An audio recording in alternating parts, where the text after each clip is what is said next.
আসর অন্তরে শুরু হবে, চোখে পানি আসবে, গুনাহের প্রতি ঘৃণা চলে আসবে। আল্লাহ আমাদের সব ভাইকে সহি বুঝ দান করেন। এই অঞ্চলে খুব কম আসা হয়, আপনাদের মন মেজাজ বুঝাও আমার জন্য বড় কঠিন। কোন কথা বললে আপনারা শান্তভাবে শুনবেন তাও জানি না।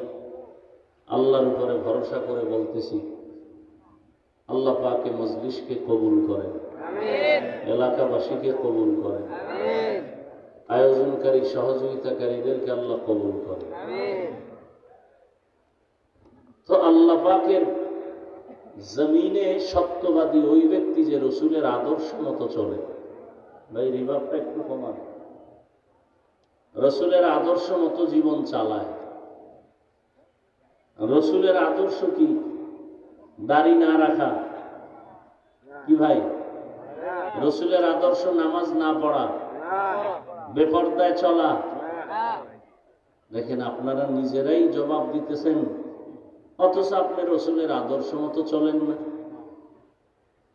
আর এই অবস্থায় আপনি আজরাইলের হাতে ধরা পড়লে আল্লাহর দরবারে কেমনে রসুলের দরবারে দাঁড়াবেন? রসুলের সামনে দাঁড়াবেন। আল্লাহ সব ভাইকে হেদায়াতের দৌলত দান করেন। আরো আস্তে করে বলেন মুমিনদেরকে আল্লাহ পরামর্শ দিলেন, তোমরা তাকওয়া অর্জন করো। কোন বেঈমানকে বলেননি। কেন? জান্নাত শুধু মুমিন পাবে, কোন বেঈমান জান্নাত কখনোই পাবে না।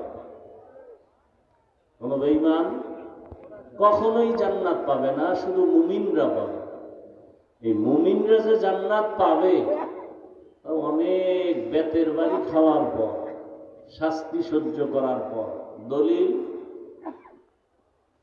নবীজি বলে গেছেন ১৫০০ বছর আগে যে বনি ইসরাইলের উম্মতের দল ৭২, আমি মুহাম্মদের উম্মতের আরো একটা বেশি হবে। কুল্লুহুম ফিন্নার ইল্লা মিল্লাতান ওয়াহিদা। সব দলের মানুষ জাহান্নামে যাবে, এক দল জান্নাতে যাবে। ক্বালু মান হিয়া ইয়া রাসূলুল্লাহ। সাহাবায়ে কেরামদের কেউ বললেন, ইয়া রাসূলুল্লাহ, যেই দলটা জান্নাতে যাবে তাদের পরিচয়টা কি? ক্বালা মা আনা আলাইহি ওয়া আসহাবী। রহমতের নবী বললেন, আমি মুহাম্মদের